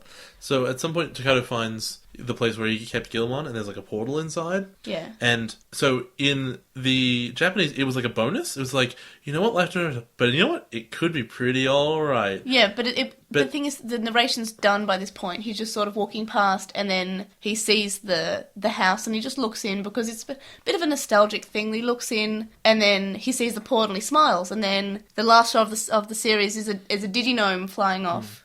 And that because it grants wishes. And that's fine, because the sense is things worked out well, and here's a bonus for you. Whereas in the English, it was things turned out badly, but there's kind of hope at the end of this. So the Japanese one's nicer, because I didn't want to feel bad. And if you look at the end of the English one, I can tell why people want Tamers to come back, because that is an intensely unsatisfying ending. Yeah. Like, it's borderline upsetting. It is definitely upsetting watching them all leave. Because with the, it's, to be fair, in Adventure, we got a full episode of just say goodbye. Yeah. Say goodbye, you're gonna miss them. Yep. Now, I was just thinking, imagine what would be pretty cool for just a bit of a rewritten epilogue here, would be if, imagine instead of, like, it being maybe, like, a couple of weeks after, maybe even a couple of days after, imagine if he came back and he was in a high school uniform. Oh, that's not bad. And his life is back to normal. And he's just walking along, he's like, oh, it's been like 5 years. Let's say he's, maybe 16 or something. There's one problem with that. What? Is that the hole wouldn't be there anymore. They would have fixed that. I know, but just imagine if, like, he just saw it near the opening or something. Or he walks past the playground where Susie was, teleported to the digital world, and he sees something there. That's doable. Or even just by the side of the Guilmon's house. He just walks through the park just because nostalgia, or by like one of the fountains or something, where the fountain where they travelled with the D-Arc back to the digital world in, maybe. I think I remember that one. Is that where Leomon showed up out of the rainbow? Out of the rainbow, yeah. So any of those portals where they've been portals before, and he's just walking along and he's a bit nostalgic because he's a high school student now. He's all dressed up. Maybe he's with his friends. I don't know. And then he just remembers his times of the digital world, and then the DigiGnomes floats by and we see a portal, and he's happy. I feel like that would have been more of an emotional ending. Well, I think. Well, we can definitely see a groundwork for a Digimon Tamers 2. Or, how would you combine that? I guess it'd be Digimon Tumors? Oh my god, don't. I had to struggle to figure out how to fit that one into a sentence. I know, I believe you. I trust me, I do. There is a CD drama called Message in a Packet. Not good enough. He needs to hang out with Gilmon. If he doesn't hug Gilmon again in my lifetime, I'm not going to be okay with it. Well, there is the movie. That doesn't count. Takes place after the series. Oh, so that's going to undo the they'll see them all again, whatever. Yeah. Well, when we watch it, we'll talk about how canon it's considered. It's going to be called Digimon Tamers The End in all capital letters, and everyone just dies in it. Digimon Tamers. Decado dies in this one. Gilmon dies. The brave dinosaur dog Gilmon dies. The dinosaur, but it's DIE dash. Oh my god, kill me. Or the dinosaur DYE. He dyes his hair. He dies like he doesn't have hair. He dies like a pineapple. He dies like a pineapple. Oh, it all makes sense now. Yeah. Ooh, we became full circle. What did you think of this episode as someone who was new to Digimon? This episode was fine. It was just fine. The solution in the end was all the adults coming up with weird pseudo-physics, and then it was sucked away, and then I thought the betrayal was there. I think if you were a child, that might have, taken you by surprise. It didn't take me by surprise. It was sad, obviously. though. Yeah, it was definitely sad. But I think, having seen Goodbyes done better, I thought this one was really weak. And it was also diluted by all the other kids being there with their Digimon, because we had to introduce them, of course. Also, is Millenniummon going to de-evolve inside the young version of whatever Cyberdramon is? No, because why would we ever have reference to the game, right? Why would we even want any, inkling of a reference to the besides games? That Ryo is there. Yeah, besides his existence, I guess. So, yeah, I don't know. It's fine. It left on a positive note. That was well done. I think everything from the goodbye to the ending was pretty good. That was solid, but just, I don't know, as disappointing as a final episode goes. It felt really safe, I guess. It didn't, where Tamers was really brave in the beginning and took a lot of chances, I feel like it just abandoned all that by the end and just said, you know what? The kids all win, nothing bad happens. Here's the thing, when Justinmon was doing the big cut thing, the reason I thought they were giving it to Ryo is that he was going to die. That would have been, I would have accepted that if he died, because Ruki said it'll destroy your body. Yeah, I thought that might... And they've already gone ahead and, they've killed Leomon. Maybe something bad would happen here. I don't know. Then you send Gen down into, a vortex. He's going faster than light. He should be dead, too. And it would be an interesting story of his dad sacrificing him for the world. That would be really interesting. Also, didn't bother with it. Also, Ruki should have de-evolved and then, as we saw, fell from gravity and then died. I don't think she should have died. No, but I'm just saying, imagine if everybody but Decado died. That would ruin Decado. No, they were floating away. They were never actually going to hurt themselves when they fell anyway. Or, she gets eaten by a D-Reaper or something. So imagine if everyone died. Oh, that's a bit too modern anime. I don't think they could have gone that far. That would destroy Decado. The people who would have died for reasons. It's this guy sacrificed himself to beat this thing. This guy sacrificed himself for this. Even, not unknowingly, he was told he would be safe because his dad needed to save the world. That's so interesting. And they took this really safe route of nah, everyone's fine. Even the Digimon are fine. We're just going to have to make them go away for a while. Is the movie set after this? Yes. Okay, so it will be probably not canon. Well, it's always up for debate. Will there be a new main character in it who has a dog? No new characters in this, I don't think. That's amazing. No new humans, it's fine. We've got enough now, it's fine, it's cool. Wait, hold on, no, Diaboromon, is he going to show up? No. He already did show up. Yeah, I know. That's amazing. What do you rate both these episodes and then together? Yeah, they're 7s. That's it. I think I gave the first one a 7.5 and a second one a 6.5. So I think I agree on a 7, basically being for both of them. I feel like the second episode dropped the ball. It was a fine episode, but all the girls suddenly became useless. Shuchon stood there. Ruki used up all her power. Juri cried some more. Some questions. Where did Lopmon run off to? Was never relevant. So they were never relevant to the fight. So they ran off to unless nowhere. I missed something, he just sort of ran off somewhere and then was never seen again until the last scene. Second, were Kenta and Kazu not arrested? How did they show up at the end? Yeah. They should have been in police custody. Next question, what happened to Juri's dad? Who cares? He was very important, then he fell down just outside the D-Reaper, and then he's gone forever. He went off to be Yakuza boss, I guess. But he was important to her development, and to the crux of why things started to shift, because of the emotional core of the D-Reaper. So, what happened to him? This is something that Tri has been reasonably good at up till now, which was, you know what, there aren't that many plot holes. They're just, it's just, the plot is what it is. All of a sudden, in the last arc of this, plot holes start showing up like Tri crazy. or Tamers? I meant Tamers. Yeah, you said... Tri's been okay, totally I was about to be fine. really confused, what do you mean until now Tri's still fine, and touch wood, continues to be... Atmon's the one that's really good with it, because Atmon, every time you ask the question, hey, wait, what happened to this? They always answer the question but the immediately. night is really young for Atmon. That's true, and they're getting boring again.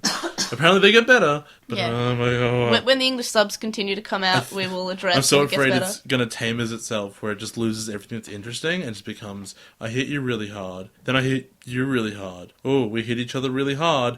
Who lost? Who does it say in the script who lost? Oh, it's you today. Bye. See, yeah, I agree. Tamers did start off quite well, but it was all like, look at this interesting dynamic of the cards, and they power up each other, and now it's, let's just punch each other and see what happens. There were no card slashes in these episodes besides the red card. Yeah, and there haven't been any, useful card slashes in a long time. When was the last time a card slash won a fight? I remember one of the last times it was used, and that was back in the digital world. The last time... Where Cubimon had to speed up to catch the arc. Right, that was a good one, though, actually. Yeah, that was one of the ones that actually used it to do a thing. Queen Device was the last time it was used. Did that even do anything? It made her glow faster and be strong, I guess. No, but it didn't actually seem to do anything. It looked cool. I don't care. It didn't do anything that in other seasons the power of friendship wouldn't have done by itself. Yeah, it was the power of friendship, but a card, which is better than just I believe in the power of friendship. It was actually a physical, tangible object. I'm not sure it is. How did both these episodes compare to what you thought in Obnoxious Synopsis? I said that Jared would continue to fight back against the D-Reaper and eventually have full control of it. And they never did that. And they totally could have. I think, you know what they could have done? That was a missed opportunity. They could have had her, I'm talking about self-sacrifice again. They could have had Jen spinning in the whole thing, and the D-Reaper's turns to it and is going to go try and kill him, and she has to have a battle of wills with it, and she sacrifices herself and gets dragged to the digital world with it, because she has a crap family life, and she's feeling really sad, but she can go I can do this for people.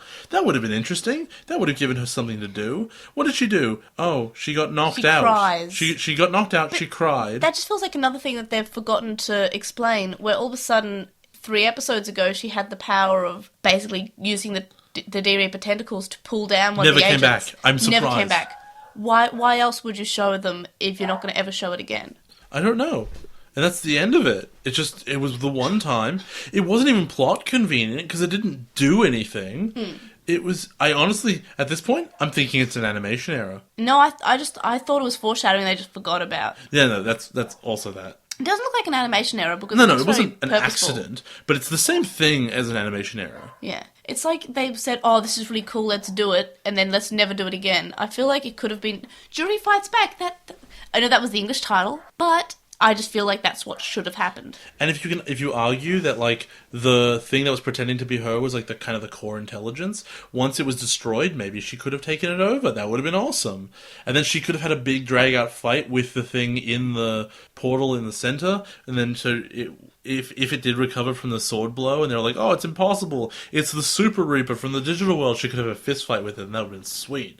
But no, in the end, she just floated around. Kulamon was more heroic than she was. I love Kulamon. Oh, he's great. He did totally fine. Like all the men in this show, he was more heroic than everyone else. I'm realizing in your notes you have not finished that sentence. Especially the... Especially the... That's it, I didn't care enough. I think you just gave up. You know what, though? Close enough. I'll give them credit that they did not pull the trigger on, Juri and Takado dating. Not in either episode. It was not So proud of them. in the epilogue, sort of, but the mini-epilogue, he didn't say, oh, Takado and Juri are dating now. Because, you know what? Maybe she doesn't feel that way about him. Maybe it's unrequited. Oh, she does. She does now. Like, they hugged each other, but it wasn't like a romantic hug. It was Juri saying, "Oh my gosh, I'm free. Thank you." No. I don't think you... If you save someone's life, that gets the engines going. Nothing makes the engine purr more than saving someone's life. Yeah, but they're also 10. Yeah, I know. The engines don't purr very loudly. Thanks. I don't know what I'm saying. And then I said it'd be a good episode. It was fine. They're both fine. And then, yeah, I guess it would be a 7. The other one, Such Sweet Corn, I said that everyone would dream really hard. It had nothing to do with that. The Biggest Dreamer was irrelevant and had nothing to do with it at all. It might not have even been part of the title. I might have just been lied to by the Digimon Wikia. Amazing.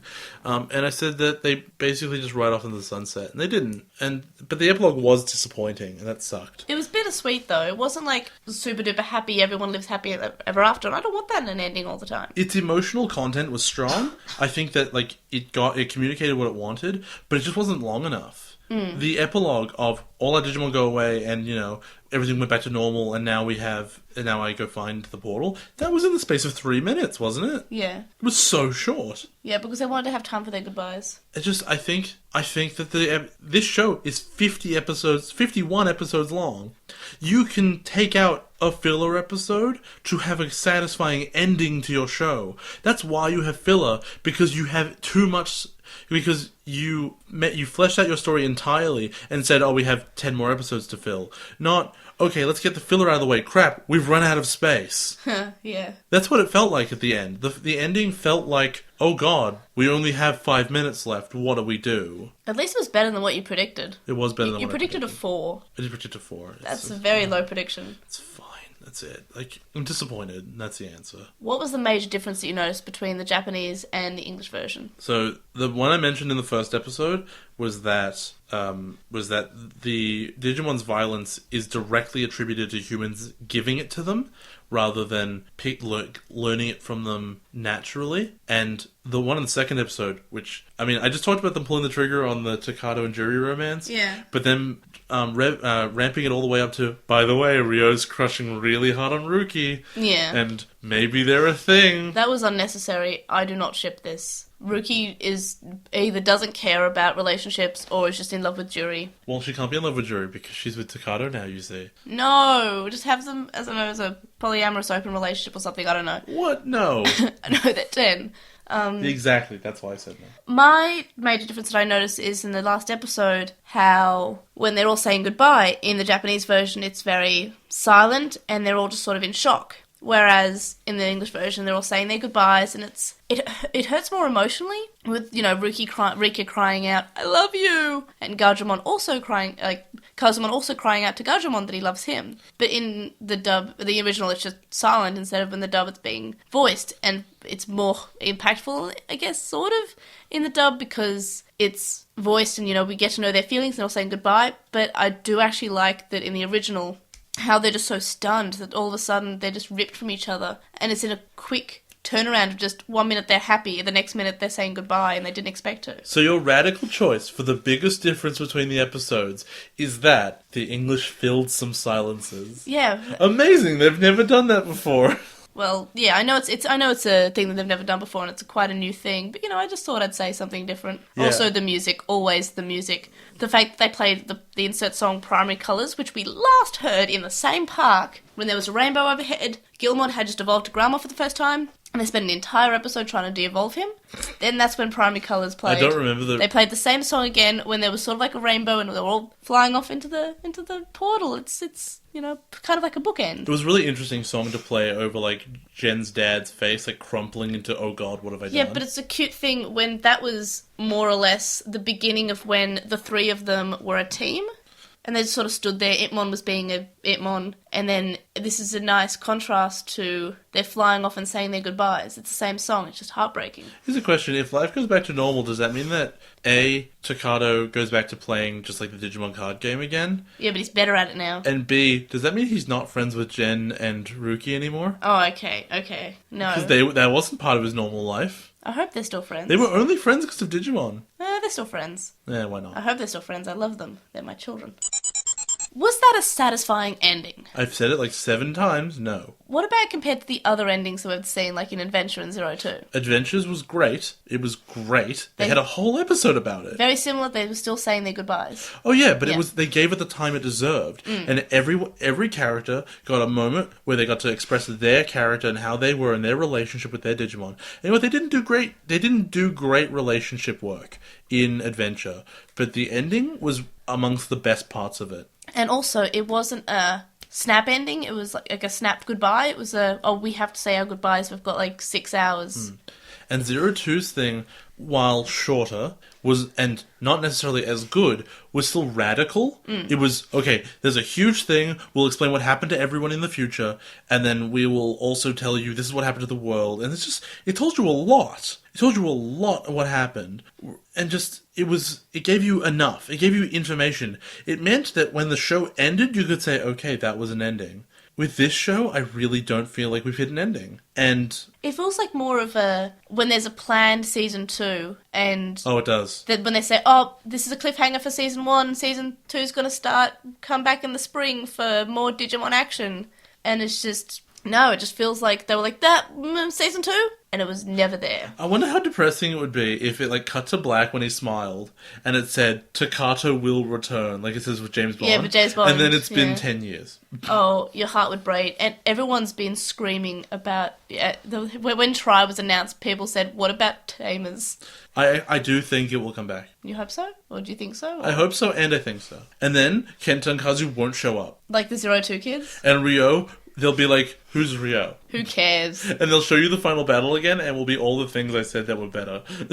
Except most of the things I said were people dying, so whatever.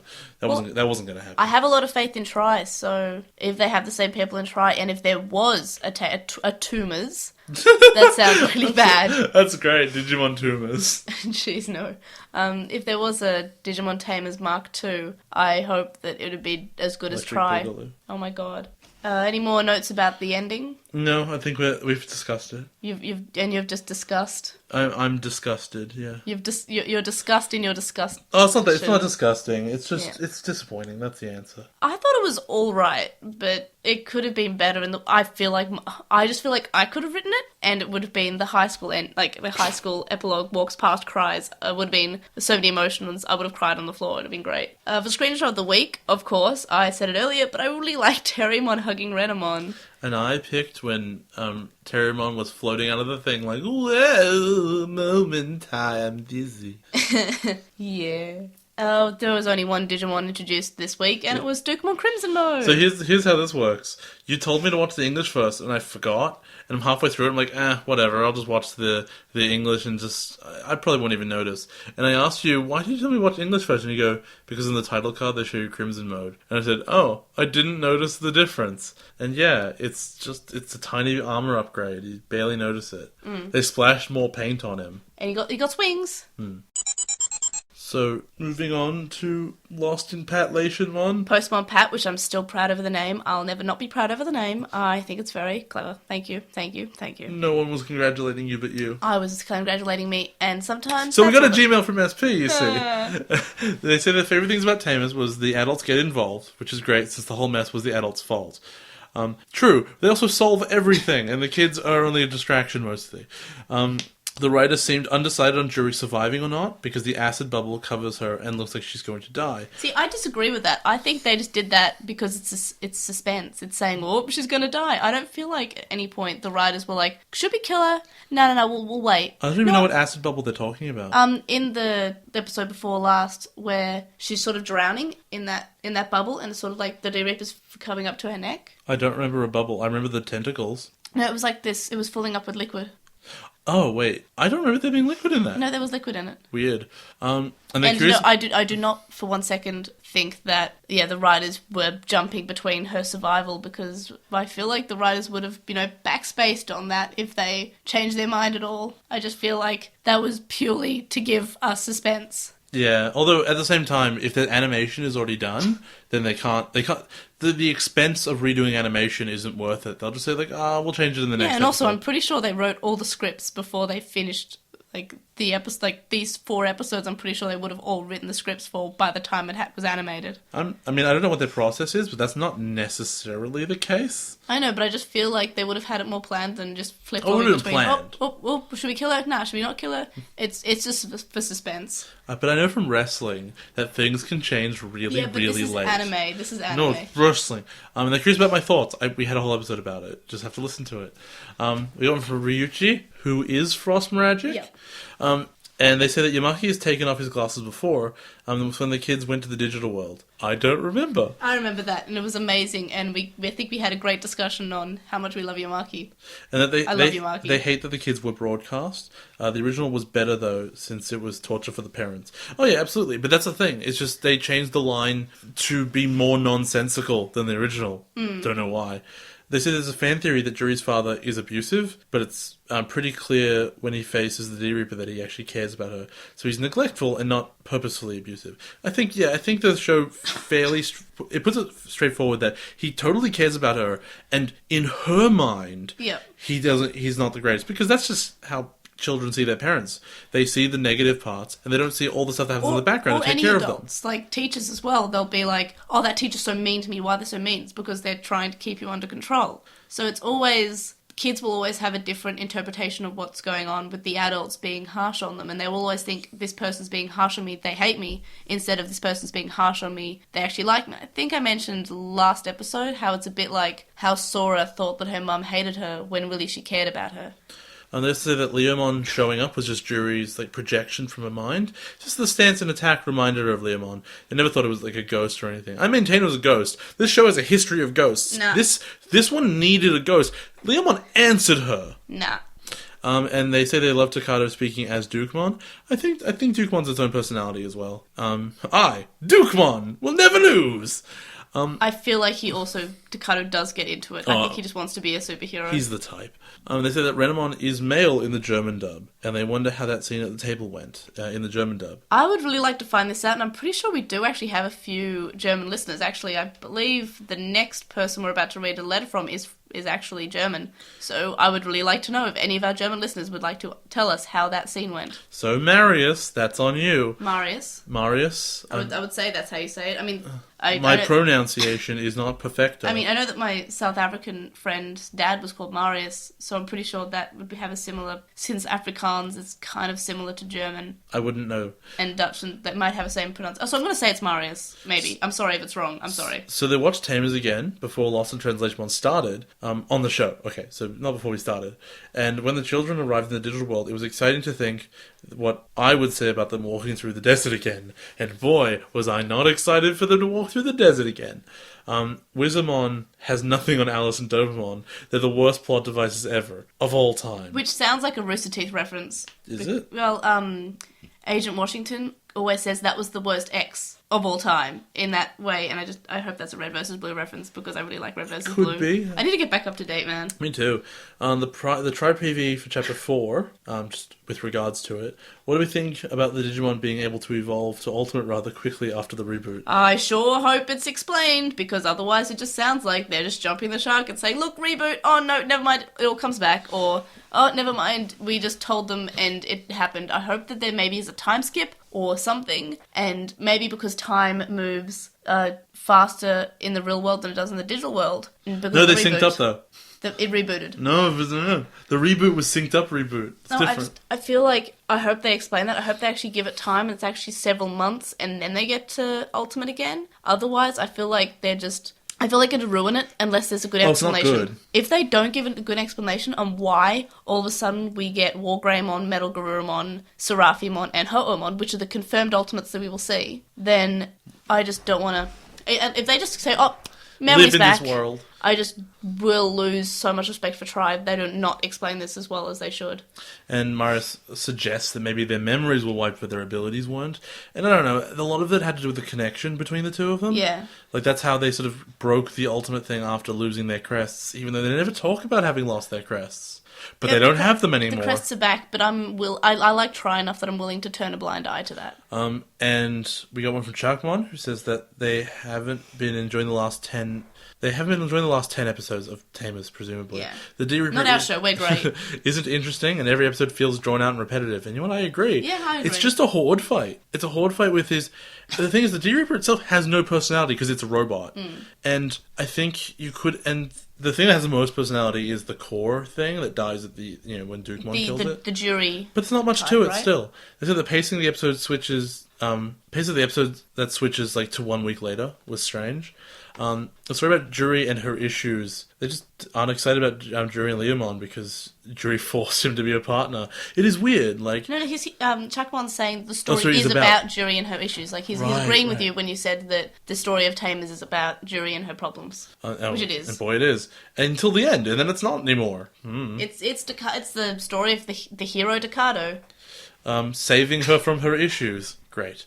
They still love Hirokazu, but they understand my issues with Kazu and Kenta not adding anything. And boy, don't they. And Takado is even more disappointing as he can be one-dimensional. Yeah, but he's at least one-dimensional in a fun way. He's excited to be one-dimensional, and you know what? I love him. I hate one-dimensional characters, but Takado is... If you want to have a one-dimensional characters, do a Takado, because... It's Takado and Goku. They're my favourite one-dimensional characters. Did you know...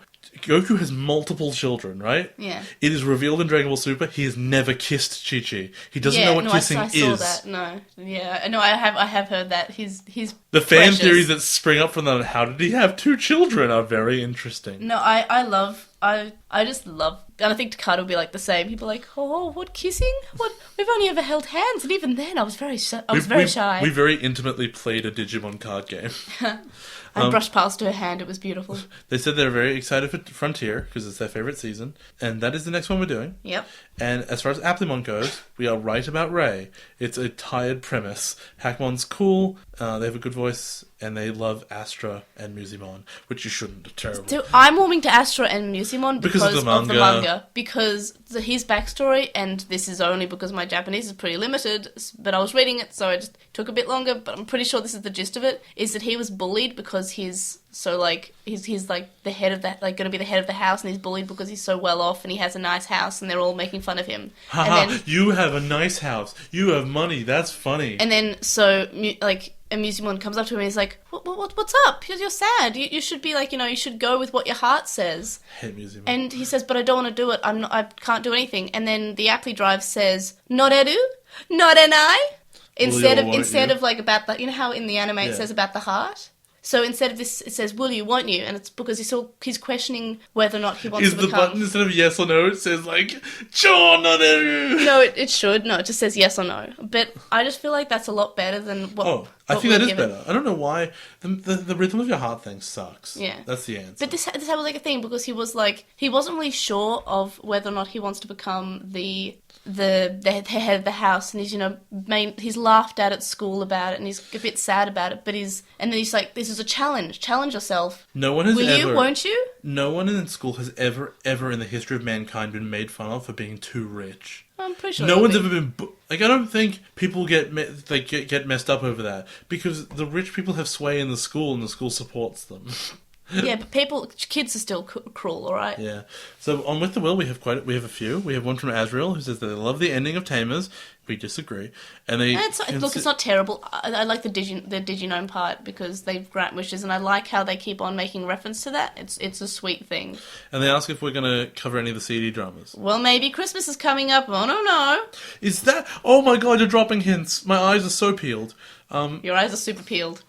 So are your ears. Crazy Aristocracy says the jury wasn't being stupid at all for not taking Beelzemon's hand. She wasn't there for his redemption arc. So I completely forgot about this, but no, that makes sense, so much sense, and I feel kind of dumb for not realising that. Yeah, of course. She didn't see that Beelzemon's good now. She was never being stupid, she was just being frozen. And Beelzemon was kind of there. The last time she knew of Beelzemon is that he killed her partner. But she just saw the Leomon thing. She's on board with him now. He just did Fist of the Beast King. He must... there's enough indicating factors that he's there to help. I know, but I still feel like she wasn't fully there, so he could be tricking her. She doesn't know. And isn't this the second time she's seeing him? He was inside the red bubble with her. She saw him already. That was when he was inside the red. This we're talking about the part No, where this is inside the green bubble when he busted it through with the fist of the Beast King, and she was frozen in time.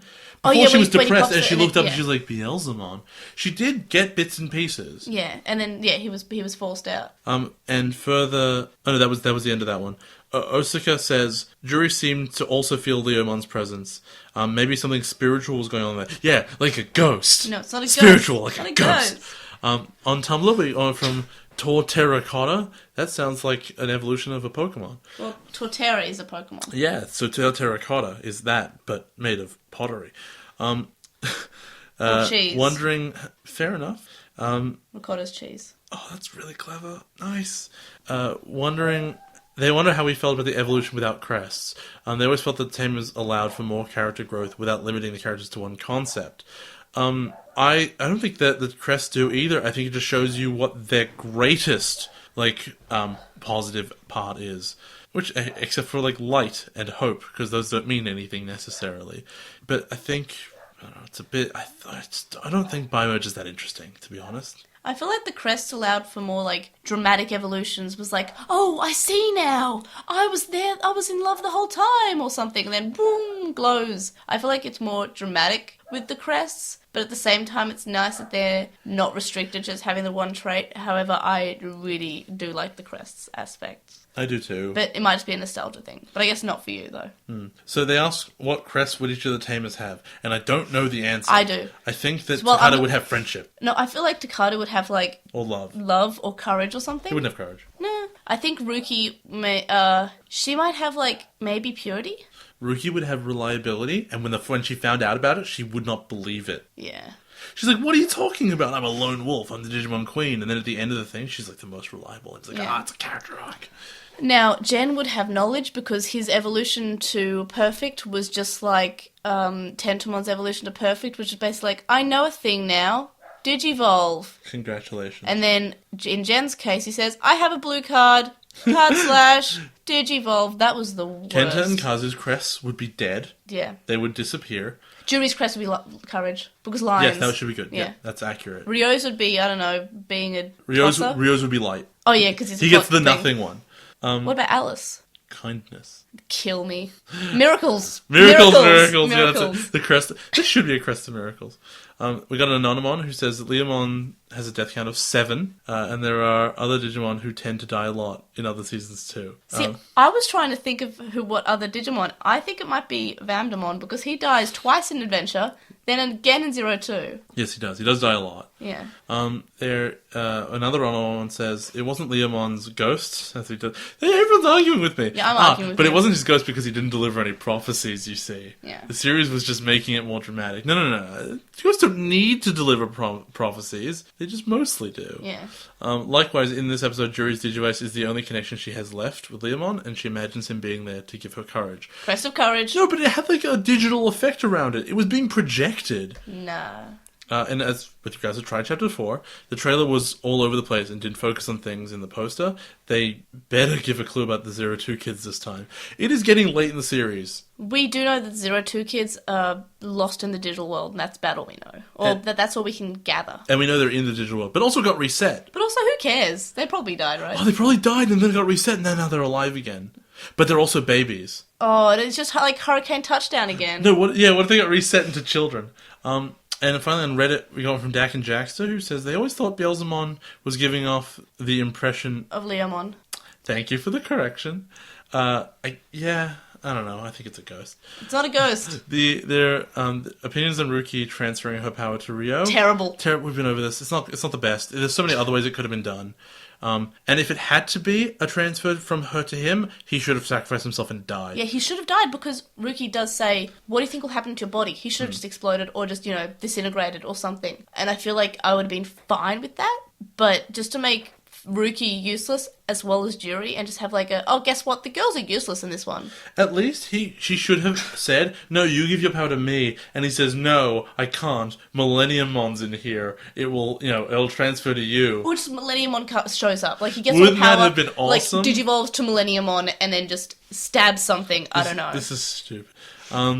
And then, on one hand, it seems like a logical contrast to her old attitude, which is what I talked about. But also, she took a backseat to give a secondary character limelight. Yeah, we complained. And the ending was sad. Terramon says Momentide. Ruki cried. And that's it. Alright, everybody, join us for the next episode of Terror in Resonance. Digimon Movie 6. Runaway Locomon. Or the Runaway Digimon Express. For Weekly Wonders this week, I am going to recommend a new-ish Rooster Teeth podcast, and it's 18+, so keep that in mind. It's a discussion podcast, and it's called Always Open, and they discuss a variety of topics that are usually 18+. And I think it's pretty cool. It's pretty interesting. I find it entertaining. I've been listening to that lately. That's because you're so young and you're like, oh, they're talking about adult things. Yeah, basically. I would not recommend it to anyone who doesn't like hearing about naughty stuff. Oh, no. I just find like they have interesting discussion about those kind of things and their experiences, and they give advice. And I've been enjoying it so far, but I also do like the Rooster Teeth people. So that's another aspect of it. My one is that a friend of mine who works at EA gave me a free copy of Battlefield 1 because it's Christmas time, and it was very nice. So I played Battlefield 1, and that game's really fun. I like first-person shooters to an extent. I'm not huge into them, but there's just something really satisfying about running around with these old, really crappy guns. It's really fun. And they have this really cool thing where, like, smoke grenades, and especially, like, gas grenades, in any other thing they'd be really terrible, and they wouldn't do anything. In this game, they force you to put on your gas mask, which means you can't use your iron sights anymore, so no one can aim when they're in the gas. And it's really interesting. There's just a lot of cool gameplay stuff going on. And there's armored trains that have cannons, and you can be in a blimp. You can fire machine guns from a blimp. Wow. It's sweet. You can find the link in the description, and you can also find our screenshots of the week and our weekly wonders, which are also linked in the description and in our link dump. You can contact us to stay updated. You can email us at LostinTranslationmon@gmail.com, or you can comment on this episode or message us on SoundCloud. You can follow us on @TranslationMon on Twitter and on Vine, and you can find us on LostinTranslationmon on Tumblr, Facebook, and YouTube. We have a discussion thread on With the Will and a Reddit thread in the Digimon subreddit, and we'd really appreciate it if you were to review us on iTunes and or Stitcher. Thank you to our Patreon supporters, Sam Krieger, who has a podcast called The Moncast, which talks about Pokemon and Digimon. Wu Qinglong, you can find at twitch.tv/Wu Qinglong. Metal Mamimon, Joe, Anime Guy, who is Anime Guy Kurosaki and the number 1 on YouTube. Chakmon, Ishpal Bamba, Hiro Olato, who is at Hiro Olato on Twitter. Jason Morosky, Frost Miragic, who is at Frost Miragic on Twitter. Stephen Reeves, who is at WildWing64 on Twitter. Kaidawashi, Mac, Noam, Riku, Red and Garen from Breakfast with Digimon, which is another Digimon podcast best enjoyed in the morning. Chisai, who you can follow at Chisai236 on Tumblr, Corey, and Kyle. You can also make a one-off donation on PayPal, which will be found linked in the description. It's paypal.me/Airjamon. Make sure to let us know it's for the podcast. And yeah, have a great Christmas time or whatever you celebrate. I know Hanukkah, the first day, I believe, is also on Christmas. Starts Christmas Eve, as I looked up the other day, so that's pretty baller. Starts in an hour and 20 minutes. Hey! So happy whatever you celebrate, and eat lots of yummy food. And I'm sorry for coughing a lot this episode. I've had a really sore throat for like 2 weeks, and it's finally gotten to me. So I'm really sorry. I'll try to edit out about as much of the coughs as I can, but sometimes though when Jay was talking, and I'm really sorry for that. So, and for the first half, apologies if there's like a ringing in the background. It's cicada season in Australia, and they are so loud. They go through like doors, windows, anything. They are so loud. So yeah, we'll see you guys around maybe for some Christmas specials, Maybe but we gotta go now. We gotta go. We gotta go because I'm dead. They're almost at our house, actually. The cicadas. No. The Father The Christmas. people. Oh yeah, we're hanging out with people now. It's happening. And I'm probably gonna fall asleep because I have to wake up at 6 a.m. to edit. Oh, you'll. So yeah, Just don't sleep. Just no, don't sleep. So I won't sleep. I'll just sleep and no sleep and edit. So see you guys next time. Bye. Bye.